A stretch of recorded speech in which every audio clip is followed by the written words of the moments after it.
Hello views, welcome to TJMS Tamil channel. ரொம்பவே பரபரப்பாக போயிட்டுருக்க மகாநதி சீரியலுக்கான அப்கமிங் எபிசோடில் விஜயை திட்டி பயங்கரமாக அனுப்பிடுறாங்க இல்லையா காவேரி. ஸோ அதுக்கப்புறமா மனசு தாளாமல் என்ன பண்ணுறாங்க, நம்ம சாரதாம்மா வந்து கேட்க ஆரம்பிக்கிறாங்க. காவேரியும் சாரதாம்மாவை பயங்கரமாக திட்ட, எப்படியும் வந்து சமாதானப்படுத்தினாலும் நல்லா பேசினாலும் வந்து காவேரியோட வந்து கோவம் வந்து தனியாக போகிறது கிடையாது இல்லையா. ஸோ அதனால் அப்படியே அமைதியாக போயிட்டு வெளியில் போய் பார்க்குறாங்க, மாப்பிள்ளை போயிட்டாரா அப்படின்னு சொல்லிட்டு. பக்கம் நம்ம காவேரி என்ன பண்ணுறாங்க, ரொம்ப டென்ஷன் ஆகிட்டு அதுக்கப்புறம் எப்படியாவது நம்ம வந்து இதுலேருந்து வெளியில் வந்துடணும் அப்படின்னு சொல்லிட்டு இருக்கிற சமயத்தில் அந்த கார்த்தி அவங்கக்கிட்ட இருந்து ஃபோன் வருது. என்ன இதுக்கு இந்த டைமில் கால் பண்ணுறாங்க அப்படின்னு சொல்லிட்டு எடுத்து பேசுகிறாங்க. பேசுனதுக்கப்புறமா அவங்கள ரொம்பவே எனக்கு பிடிச்சிருந்தது, ஆனால் ஒரு சில விஷயங்களால தான் நான் வந்து வேண்டாம் அப்படின்னு சொல்லிட்டு வந்துட்டேன் அப்படின்ற மாதிரி வந்து சொல்கிறாங்க. அப்படி என்ன விஷயம் அப்படின்னு சொல்லிட்டு காவேரி கேட்கும்போது தான் எல்லா விஷயங்களும் வந்து சொல்கிறாங்க. உங்கள் கசின் சொல்லிட்டு ஒருத்தவங்க வந்திருந்தாங்க இல்லையா விஜய், உங்களை பற்றி ரொம்பவே தப்பாக பேசியிருந்தாங்க.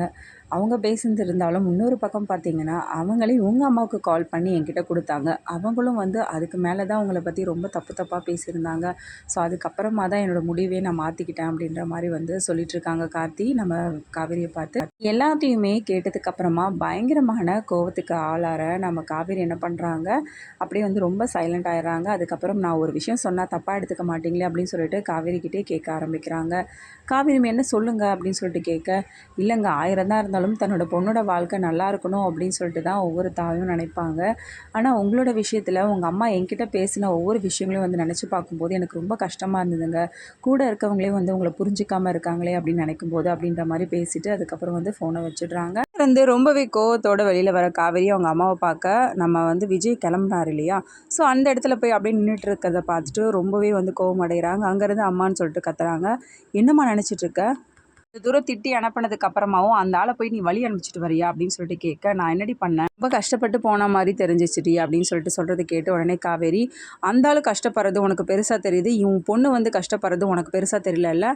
விட எந்த ஒரு அம்மாவாக இருந்தாலும் ஒரு மாப்பிள்ளை பார்த்துட்டு வர அப்படின்னும் போது அந்த பொண்ணுக்கு வந்து மாப்பிள்ளை முடியணும், என்னடி ஓகேவா பிடிச்சிருக்கா அப்படின்னு சொல்லிட்டு தான் விசாரிக்கணும். ஆனால் நீ என்னம்மா இப்படி பண்ணி வச்சிருக்க அப்படின்ற மாதிரி வந்து கேட்க ஆரம்பிக்கிறாங்க. என்னை பற்றி தப்பாக அந்த ஆள்கிட்ட சொல்லி வச்சிருக்கு, நீ இப்போ எனக்கு டவுட்டாக இருக்குமா, நீ உண்மையாலுமே என்னை பெற்ற தாயா அப்படின்ற மாதிரி வந்து காவேரி கேட்க, அதை கேட்டதும் சாரதாம்மா என்னடி இப்படிலாம் பேசுகிற, வேறு எப்படிம்மா பேச சொல்கிற, இல்லடி விஜய் தம்பியை நீ கல்யாணம் பண்ணிக்கணும் அப்படின்னு சொல்லிட்டு நினச்சேன்டி, அதை பற்றி அவரே உங்ககிட்ட பேசியிருந்தாரு அப்படின்னு சொல்லிட்டு சொல்லியிருந்தாரு, அந்த ஒரு காரணத்துக்காக தாண்டி நான் இந்த மாதிரி பேசினேன் அப்படின்ற மாதிரி நம்ம சாரதாம்மா என்னதான் நியாயப்படுத்தி பேசினாலும் தேவையில்லாமல் நீ பேசாதம்மா, நீ பண்ணது எவ்வளோ பெரிய தப்பு தெரியுமா, இருந்தால் நீ காரணத்தை சொன்னாலும் நீ பண்ணது வந்து சரி அப்படின்னு சொல்லிட்டு என்கிட்ட நியாயப்படுத்த முடியாது, எப்படிம்மா உன்னால் வந்து இப்படிலாம் வந்து பேச முடியுது, அதெல்லாம் இருக்கட்டும், இன்னுமா நீ வந்து நினச்சிட்டு இருக்க அந்த ஆளை நான் வந்து கல்யாணம் பண்ணிக்க போகிறேன் அப்படின்னு சொல்லிட்டு, ஒரு நாளும் வந்து நடக்கவே நடக்காது, அந்த நினைப்போட தான் நீ இருக்கா அப்படின்னு சொல்லிட்டு தெரிஞ்சதுன்னா இந்த வீட்டில் நீ இருக்கவே தேவையில்லாமா, இந்த வீட்டில் நீ இருக்கணும் இல்லைனா நான் இருக்கணும் அப்படின்ற மாதிரி ரொம்பவே கோவத்தோடு வந்து திட்டிட்டு அங்கேருந்து வந்து கிளம்பிடுறாங்க நம்ம காவேரி.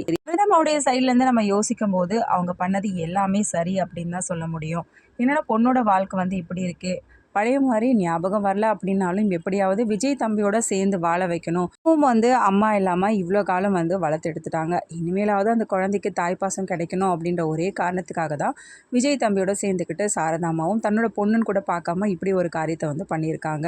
அவங்க சைட்லேருந்து அதை யோசிக்கும் போது சரியான விஷயந்தான். ஆனால் இன்னொரு பக்கம் வந்து பார்த்திங்கன்னா காவேரி சைட்லேயும் வந்து நினைக்கிறது ஒன்றும் தப்பு இல்லையே. ஏன்னா ஒரு தன்னோட அம்மாவாக இருந்துக்கிட்டு இப்படிலாம் வந்து இன்னொரு பையன்கிட்ட வந்து பேசுவாங்களா அப்படின்னு சொல்லிட்டு நினைப்பாங்க இல்லையா. ஸோ அவங்க சைட்லேருந்து யோசிக்கும் போது சாரதாம்மா கிட்ட கோபப்பட்டது ஒரு நியாயமான விஷயமா இருந்தாலும் விட்டு போயிடுங்க, என்னோட முகத்திலையும் நீங்கள் முழிக்காதீங்க அப்படின்னு சொல்லிட்டு சொல்கிறதெல்லாம் ரொம்பவே வந்து பெரிய விஷயந்தான். இதுதான் ரொம்பவே சோகத்தோட வீட்டுக்கு போனார் இல்லையா. ஸோ குழந்தைய கூட்டிகிட்டு வந்து காரில் வந்துட்டுருக்காரு. ஸோ குழந்தையும் வந்து கேட்குறாங்க, என்ன டாடி இன்றைக்கி ஏன் என்னை குளிப்பாட்டில், நீங்கள் என்ன ஏன் ரெடி பண்ணல, எல்லாமே வந்து செல்வி அக்கா தான் வந்து ரெடி பண்ணாங்க.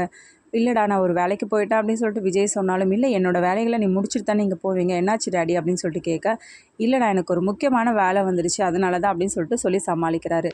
சரி ஓகே டாடி, நான் ஸ்கூலுக்கு போயிட்டு அப்படியே வந்து காவேரி மிஸ் வீட்டுக்கு போகிறேன், நீங்கள் வேலை இருந்தால் எல்லாத்தையும் முடிச்சுட்டு கூட வாங்க அப்படின்னு சொல்லிட்டு வந்து சொல்லிட்டு இருக்காங்க பாப்பா. இல்லை பரவாயில்லடா இன்னொரு நாள் போய்க்கலாம் அப்படின்னு சொல்லிட்டு விஜய் சொல்ல, இல்லை டாடி நானும் போய் பாட்டியை பார்த்து ரொம்ப நாள் ஆகுதுல்ல, ஸோ நான் அப்படியே வந்து காவேரி மிஸ் கூடவே வந்து வீட்டுக்கு போயிட்டு வரேனே அப்படின்னு சொல்லிட்டு குழந்தைய சொல்ல, இல்லைடா சும்மா அவங்கள போய் டிஸ்டர்ப் பண்ண தேவையில்ல சரியா அப்படின்றது வந்து சொன்னதும் பார்த்தீங்கன்னா பாப்பாவும் கேட்டுக்கிறாங்க. இந்த சமயத்தில் பார்த்தீங்கன்னா காவேரி மிஸ் வந்து நடந்து வரதை பார்த்து, மிஸ் நடந்து வராங்க டாடி வண்டியை நிறுத்துங்க அப்படின்னு சொல்லிட்டு சொல்கிறாங்க.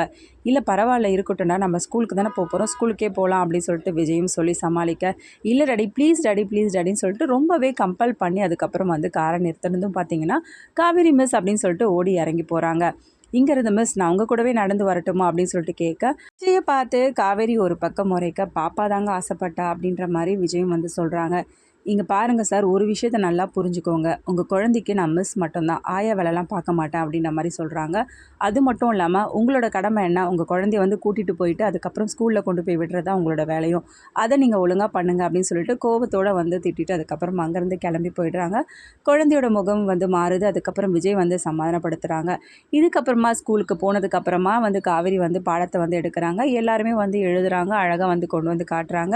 நம்ம அம்மாவும் பார்த்திங்கன்னா கொண்டு வந்து காட்டுறாங்க. 10 out of 10 எடுத்திருக்கேன் அப்படின்னு சொல்லிட்டு சந்தோஷமாக வந்து காவேரி வந்து சொல்கிறாங்க. தேங்க்யூ மிஸ் அப்படின்னு சொல்லிட்டு குழந்தையும் அதே இடத்துல போய் உட்காராங்க. வெளியிலேருந்து ஒரு மிஸ் வந்து கிளாஸ் ரூம் வராங்க சிலபஸ் எடுத்துக்கிட்டு. குழந்தைங்களா உங்களுக்கு ஒரு சூப்பரான சர்ப்ரைஸ் வந்து காத்துக்கிட்டு இருக்கு.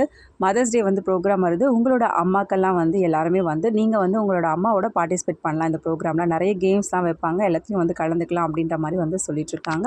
எல்லோரும் வந்து தனித்தனியாக நேம் கொடுங்க அப்படின்னு சொல்லிட்டு உட்காந்த இடத்துல இருந்தே பார்த்தீங்கன்னா நேம் கொடுத்துட்ருக்காங்க. ஒரு பக்கம் நம்ம அம்மு பார்த்தீங்கன்னா அப்படியே சைலண்ட்டாக ரொம்பவே சோகத்தோடு உட்காரதை பார்த்து அந்த மிஸ் வந்து கேட்க, நீ நேம் கொடுக்கலையே அப்படின்னு சொல்லிட்டு, இல்லை மிஸ் அப்படின்னு சொல்லிட்டு அம்மு சொல்கிற. இதை பார்த்து காவேரி பார்த்திங்கன்னா ரொம்பவே வருத்தப்பட ஆரம்பிக்கிறாங்க.